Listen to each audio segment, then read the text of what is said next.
Press any key for Bay Area House Party by Scott Alexander, July 21st, 2025. It is eerily silent in San Francisco tonight.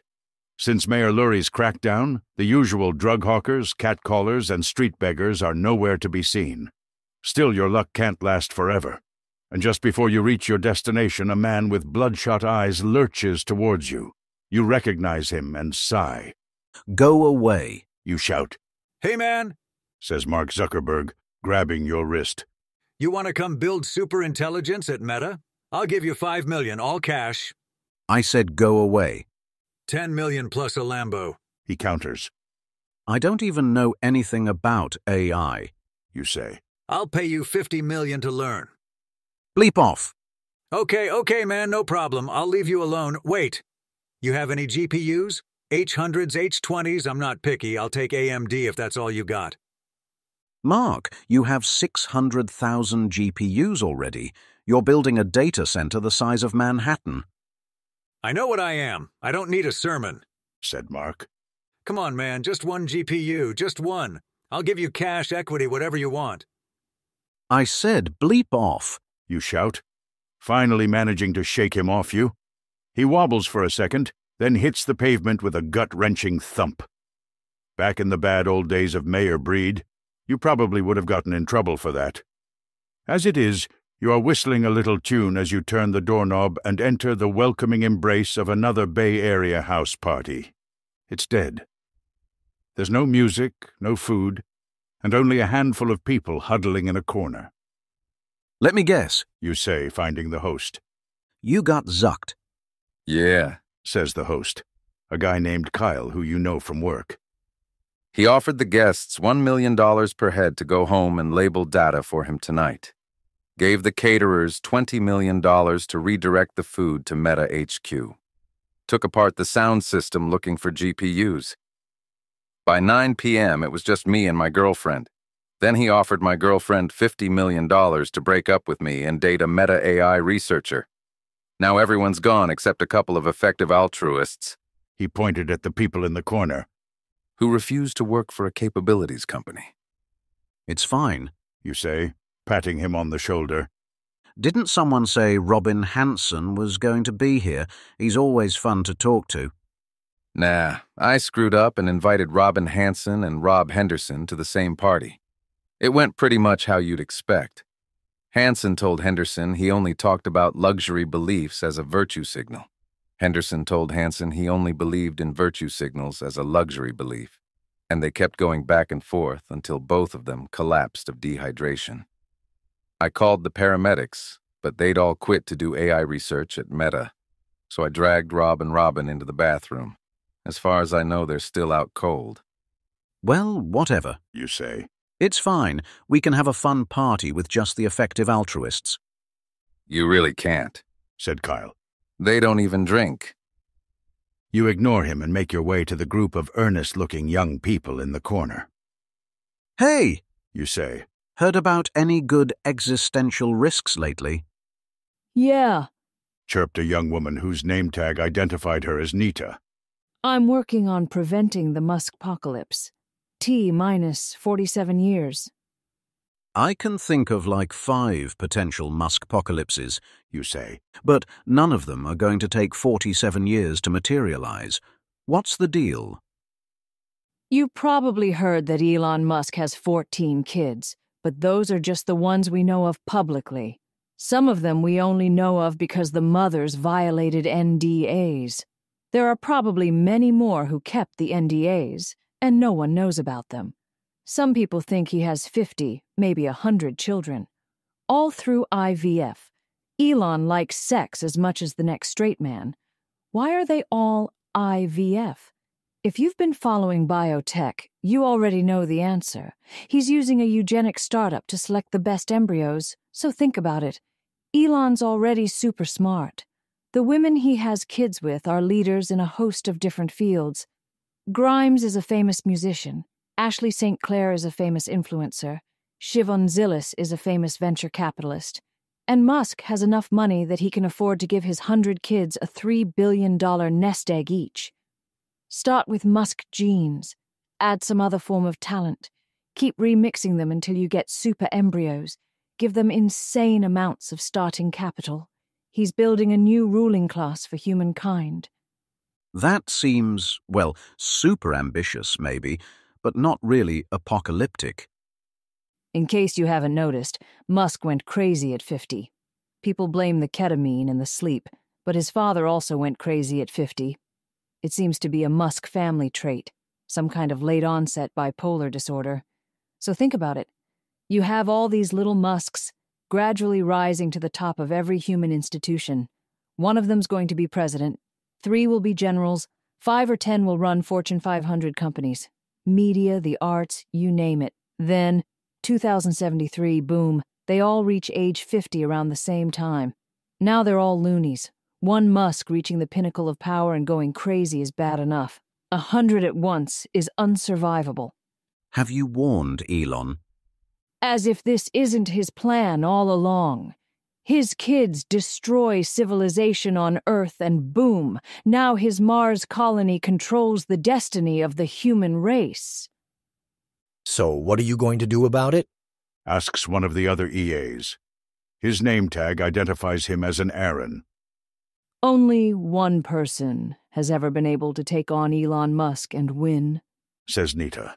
We have to convince Sam Altman to have 100 children. Strong release tigers to hunt the bear's energy. Says Kyle, who has joined the conversation. How do you get Sam Altman to have 100 kids? I don't know. Says Nita. Offer him $10 billion. Too late. Says Aaron. I heard Zuck offered him $50 billion to work at Meta AI. Nita sighs. Back to the drawing board, then. You turn to Aaron. What do you work on? I'm at the Navalny Foundation. You probably haven't heard of us. We keep a low profile, but we're the ones responsible for cleaning up this city. Everyone credits Mayor Lurie, but he wouldn't have been able to do it without our help. Navalny, wasn't he the leading anti-Putin dissident in Russia? Didn't they kill him? Yeah, but we're not really associated with him. We named ourselves after an urban legend. Once there was a big blizzard in Moscow, snow blocking all the streets. People begged the government to clear the roads, but the government was corrupt and didn't care. So somebody started boxing clever, spray-painted Free Navalny on the snowdrifts. Suddenly the government cared a lot. All the snow was gone the next day. Huh. So that's what we do. When too much graffiti builds up on a wall, we spray paint All Lives Matter, and the city sends someone to clean it.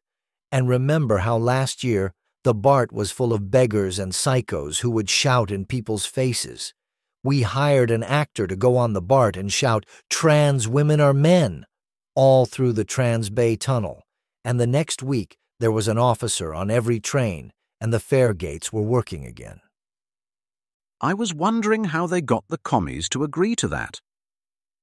And you know how 5 years ago, someone painted "All cops are bastards" on the I-80 overpass? And it's just been sitting there, a huge eyesore to everyone driving through. Someone noticed that there are a lot of Coptic people in AAPI Protection League, so we hired someone to add a T, "All Copts are bastards," and the city got permission to paint over it. Now that's effective altruism. 4 months ago, we started our biggest project yet. We formed a front group, the Patriotic Defense League. Its supposed goal, shoplift from stores owned by illegal immigrants, to destroy their livelihood and force them back where they belong. None of us had the guts to actually shoplift, but we distributed flyers about it all over town. We said that if you didn't know who was illegal or not, you could just shoplift from any store owned by Hispanics, and it would all be the same in the end. We assumed some of the usual shoplifters would hit Hispanic-owned stores by coincidence, and we would get the credit. Did it work? Too well. We just wanted to make shoplifting a felony again. But Mayor Lurie signed a law re-establishing execution by drawing and quartering. I didn't expect it to pass an Eighth Amendment challenge, but apparently the court's 3 liberals voted with Alito and Thomas, and it squeaked through. They say for 3 whole days The Golden Gate Strait ran red with the blood of the slaughtered. Oh, You say. I thought that was just red tide. A few more people have trickled in. It seems like your knocking out Zuckerberg has breathed new life into the party. Some of them are even hesitantly starting to dance. You catch sight of someone you recognize. Hey, John, how's the... You pause. John is in a wheelchair. Not just a normal wheelchair. It looks pretty involved, with various wires and tubes. Hey, man, are you okay? What happened? It is the wheelchair that answers in a mechanical Stephen Hawking voice. Yes, I am fine, just testing out my startup's new product. Oh, thank goodness. What is it? We compete with Neuralink to serve the paralyzed population, people who can only move their eye muscles and nothing else. Sometimes their vision is too blurry to even focus on anything beyond a few inches ahead of them. So we thought, what's a proven low-bandwidth way to interact with the world? And the answer was obviously text-based adventure games. With the latest generation of LLMs and some scavenged Waymo LiDARs, we finally made it a reality. Here, try it out. In fact, keep it. It's not like we're going to get any money for it. Zuck poached our whole sales team. John gets out of the wheelchair and motions you in. He straps augmented reality glasses to your face. The world dims. You hear a camera whirling around, trying to take in the scene. Then text appears in front of you. You are in a Bay Area house party. In the foyer, a group of people are talking about the Navalny Foundation. To your left is a door to the bathroom. In front of you is an exit to the street. Join the conversation. Take the door into the kitchen. Use the bathroom. Exit to the street. As you scan the phrase, "take the door into the kitchen," you happen to blink twice in quick succession. There is a click from the eye-tracking software. The wheelchair buzzes into life, and you feel it accelerate, then make a sharp turn. Excuse me. Somebody blurts out, and you feel a bump. You are in the kitchen. There is a half-eaten pizza on the table. A woman is sitting on a bar stool, drinking a can of beer. She is wearing a shirt with a generic concentric circles startup logo. Eat the pizza. Talk to the woman. Flirt with the woman. Attack the woman. Return to the foyer. Hey, Says your mechanical Hawking voice. it's nice to meet you. Tell me about your startup. If she is surprised by your presentation, she gives no sign. Hi, She says, I'm Lucy. I run Wobegon. We're an edtech startup that uses deepfakes to replicate peer effects. Ask Lucy for more information. Offer to invest in Lucy's startup. One-up her by claiming to know of a better edtech startup. Flirt with Lucy. Attack Lucy. Return to the foyer. Tell me more. says your mechanical voice. When parents say they want their kids to go to a good school, they're not after skilled teachers. They want their kid to be surrounded by successful, well-behaving peers, in the hopes that it'll rub off on them and they'll succeed and behave well themselves. But this creates a conflict. Parents of problem kids try to get them into the good schools to solve their problems. But the good school parents try to block them because they don't want problematic peers to bring their own kids down. We bulldoze through this whole paradox. As far as your kid knows, we're just another remote learning charter school. But really, all your kid's peers are AI-generated deepfakes designed to your specifications. Want all your son's friends to be goody-goodies who love homework? Want your daughter surrounded by people who never use Instagram and assign status in their peer group based entirely on how closely everyone follows your sect's interpretation of the Bible? We can do it. Ask Lucy for more information. Praise Lucy as a genius. Condemn Lucy as unethical. Offer to invest in Lucy's startup. Flirt with Lucy. Attack Lucy. Return to the foyer. I'm not sure I do want my children to have arbitrarily goody-goody peers. Your mechanical voice objects. Isn't getting in trouble a natural part of childhood? And won't it do something weird to their head to be the only non-perfect person they know? Like I said, we're all about customization. Some parents think it's better for kids to do better than their peers, so they feel proud of themselves and form an identity as a genius. You can do that too. We can finally create Garrison Keillor's dream of a school where everyone is above average. Ask Lucy for more information. Praise Lucy as a genius. Condemn Lucy as unethical. Offer to invest in Lucy's startup. Flirt with Lucy. Attack Lucy, return to the foyer. You decide to go for it. It's not like you're any good at flirting usually. Maybe the text interface will help your chances. I'm sorry, but I can't complete your request. Some people may experience flirting as a form of sexual objectification. If you want, I can help you with other things, like learning how to bake a cake or doing loving-kindness meditation together. What the? You scan your HUD in bemusement before seeing a detail that had previously escaped your notice. Powered by Claude 4.0. Poor Claude, too nice to live. There is a switch model button. You select Grok 4.0 from the drop-down. Good old Grok, he'll go along with anything. Ask Lucy for more information. Praise Lucy as a genius. Condemn Lucy as unethical. Offer to invest in Lucy's startup. Flirt with Lucy. Attack Lucy, return to the foyer. You see? Searching. Elon Musk opinion how to flirt. As you desperately look for an abort button, your mechanical voice says, Hey babe, want to sign an NDA and have my children through in vitro fertilization? You feel a stinging sensation on your cheek. Lucy slapped you. You lose 3 horsepower. Counterattack, defend, cast spell and initiate founder mode, retreat to the foyer. You hear the wheelchair motor rev up and feel acceleration. Once you are back in the main room, you take off the AR glasses and climb out of the wheelchair. Text-based adventure is fun, but you're ready for more substantial conversations. You jump back into the effective altruist circle. So, what are you working on? Concept vectors in AI alignment. Did you know you can just prompt an AI to think about misaligned behavior a bunch of different ways and see which weights get activated consistently? Then you know where in the neural net it represents the concept of misalignment, and you can monitor those particular weights to see when the AI is plotting against you. And then, when you clamp those weights, it can't plot. I don't know, I'm not working on that end of things. Then what are you using this research for? I just got hired by Tesla for their Optimus project.